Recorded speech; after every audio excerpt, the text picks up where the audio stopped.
Twitter is not only about posting content all the time, as it might seem from everything that I tell you, but it's also about listening. It's also about engaging with your followers. It's also about establishing those relationships. And I want to give you a flavor of the things that you could do on Twitter that don't necessarily involve you tweeting all the time, which are actually, some cool ways to use Twitter that could actually bring you tangible benefits, right? So why is listening important and what could you do with it? The first thing that you could do with it is build business connections and generate those targeted leads that everybody wants.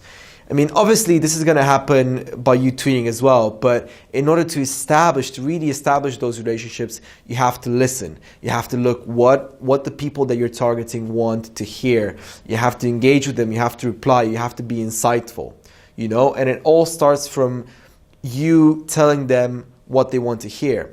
And the cool thing about that is that if you actually establish this relationship with them on Twitter, when you actually take that relationship further and you want to meet up or you want to set up a conference call, they're already going to feel like they know you, which is the fact that Twitter can facilitate this interaction for you and you can get to know the person before you actually meet them, I think is really, really interesting.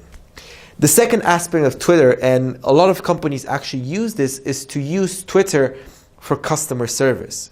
So you can look at airlines, for example, KLM. I remember once I had a complaint that I had to log with them about 3 years ago, and they actually had a timer on their website which said how long it would actually take, estimated time for them to get back to you if you tweeted your complaint to them.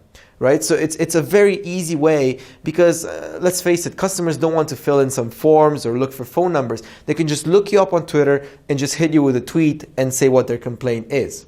One word of advice in this case, if you actually decide to use Twitter for customer service and you have a lot of clients that come, and start writing to you, then you might want to create a separate account that only serves you for the customer service that you provide them with. The third thing that you could do is to monitor your industry.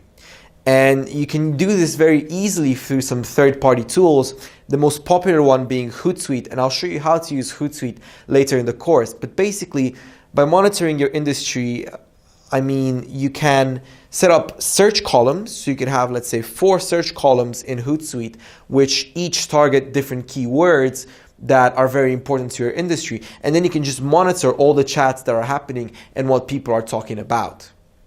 Now, the final thing, and this is more if you want Twitter for entertainment, is to, use it to be amused, use it to have fun, use it to talk about things that you're passionate about. So one example from my personal life is what I usually do when I watch a basketball game. I'm really, really into basketball, and when I watch a basketball game, it's really cool to see all the interactions with journalists that you can have, right? So I would have the game on the TV, and I might have my tablet or my laptop with me and monitor the conversations that happen, right? So whenever something interesting happens in a game, somebody tweets about it.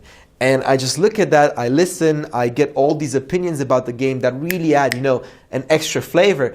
And I might even want to engage with those journalists and, start a debate about what happened and what I think about it. So these are just 4 quick ways that you can use Twitter that don't necessarily relate to you producing content, but, it's more on the listening side, building relationships and interacting with this whole ecosystem that you have around you.